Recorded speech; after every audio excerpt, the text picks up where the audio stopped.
From the Opopco Studios in Oklahoma City, you're watching The Press Row. I'm Jenny Carlson here with Barry Trammell. Time for our inbox. Barry, we're going to talk about all sorts of good stuff from our emails and answer them here on video. Let's get right to it with Gary. Gary's first up, and he's asking, I wonder if Mike Gundy might be the next coach at Texas when Mac moves up to AD. Oh my gosh, Barry, we've got all sorts of job moving here. DeLoss Dodd, where's he? What's going on here? Well, I mean, I think it's possible. I don't think it's likely that Gundy would be a top candidate at Texas. I think the Longhorns generally would sort of sneer their nose down at a fellow conference coach. However, I mean, they hired David McWilliams away from Tech in 1987. He was a Texas guy, though.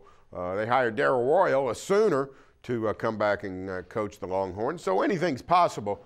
I don't think it's likely, though. I think they'll start at, I think they'll start at Urban Meyer and Will Muschamp and Nick Saban and move down from there. It's possible they would get to Gundy, but unlikely. Yeah, I'm the same way. I mean, would it be great fun to see, that clash as it would unfold? Oh my gosh, it'd be fantastic. But yeah, I think the Longhorns and Mack Brown at some point will be done as football coach. I don't know when that's going to happen. I don't know if he takes over as AD. He's clearly got an affinity for the school, and I'm sure he can fundraise the heck out of everybody. He's such a salesman, such a charmer. But I don't know if AD is in the future for him. I'm not sure what the future holds, but I do know that Texas will shoot as high as they possibly can when it comes to their next football coach, because they can. They've got the funds. They've got the prestige. They may not have the standing right now to go out and try to chase after these coaches, but they've got everything else in abundance, and they'll go after whoever they think is at the top level to replace Mack Brown when that time comes. All right, Barry, what about this question from Lance?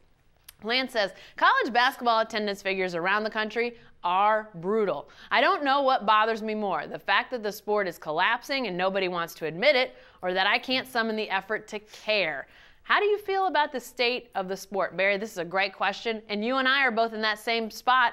Don't really care about college basketball until maybe sometime in February or March. I sort of feel the same way Lance does. I mean, we focus on OU and OSU, but the truth is everybody's going through this. It is a sport that's sort of in the doldrums. The one-and-done aspect robs the sport of its stars.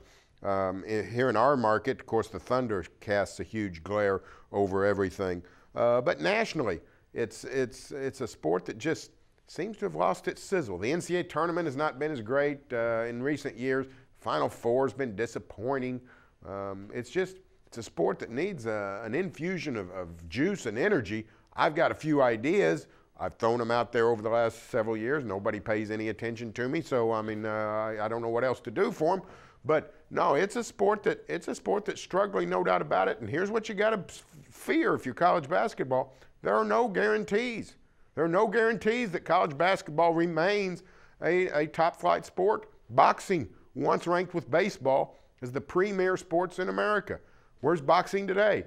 You're not guaranteed the status that you currently have. Well, and there are a lot of places where college basketball still holds a lot of sway. I had a chance to talk to Rodney Clark, the Oklahoma career scoring leader in high schools here in the state. He now plays at Butler, which is in Indiana, and it's the thing in Indiana. I mean, it's not a football state. It's a college basketball state. And so there are those pockets around the country. But when you talk about nationally, yeah, I just don't feel the juice that you once saw. And, things like maybe cutting back the shot clock, revamping some rules in the paint that allow for a more free-flowing game that's like the NBA, more points, that sort of thing, so you don't see those really low-scoring games. I mean, Barry, earlier this year there was a game that was 37-36.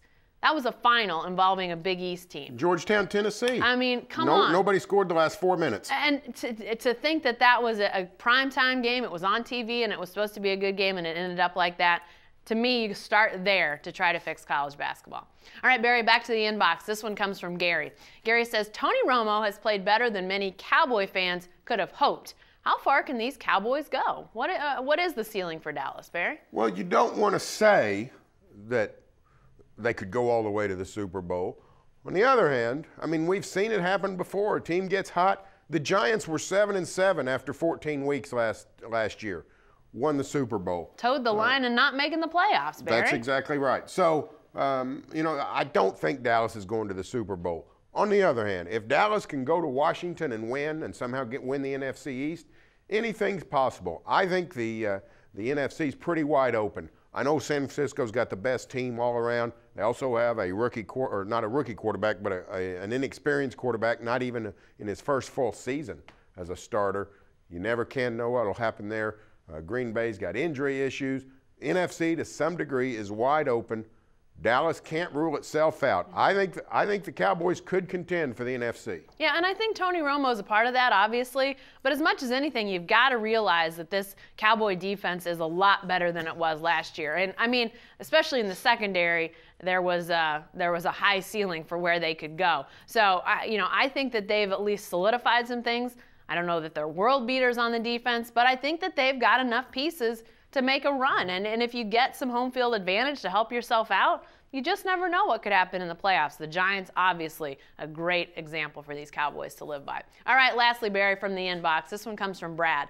Brad says, is Adrian Peterson OU's best NFL player ever? I don't count Troy Aikman. Well, that's probably fair. Troy Aikman spending about 5 minutes in. Well, I mean, I don't count Troy Aikman either. I would have to say not yet, but he's getting there close. I mean, OU's had some great OU's had two players make the Pro Football Hall of Fame, Leroy Selman and Tommy McDonald. Had a couple more that certainly could have made it. Ralph Neely, the great offensive tackle for the Dallas Cowboys in the 70s, and Bobby Boyd, who had 50-something career interceptions for the Baltimore Colts in the 60s. They've had some epic players, but Adrian Peterson is getting there fast. I think he's going to get 2,000 yards. He's got a shot at Eric Dickerson's record. The question might not be, is he right now the best Sooner of all time? The question really is he going to be the greatest running back of all time? He's got a shot to get in the discussion with Jimmy Brown. That's how great this guy is. Yeah, and the numbers are obviously huge. You start there, you've got to have the production. But now, clearly, the backstory continues to build. The legend continues to build with Adrian Peterson. To have torn that knee at the end of the regular season last year and to be where he is now, to have not missed a single regular season game this year, it's remarkable. Now you've got the legend around the numbers, and to me, that only adds to the argument. And yeah, he may not be there yet. What, season 6, Barry? I mean, he's still got some years to play. And I think if he continues to add, these runs that are amazing, these backstories, some more chapters to that, I think he's in the discussion for some things that are loftier even than OU's greatest NFL player ever. Be sure to stay with the best coverage team anywhere at newsok.com and every day in the Oklahoman.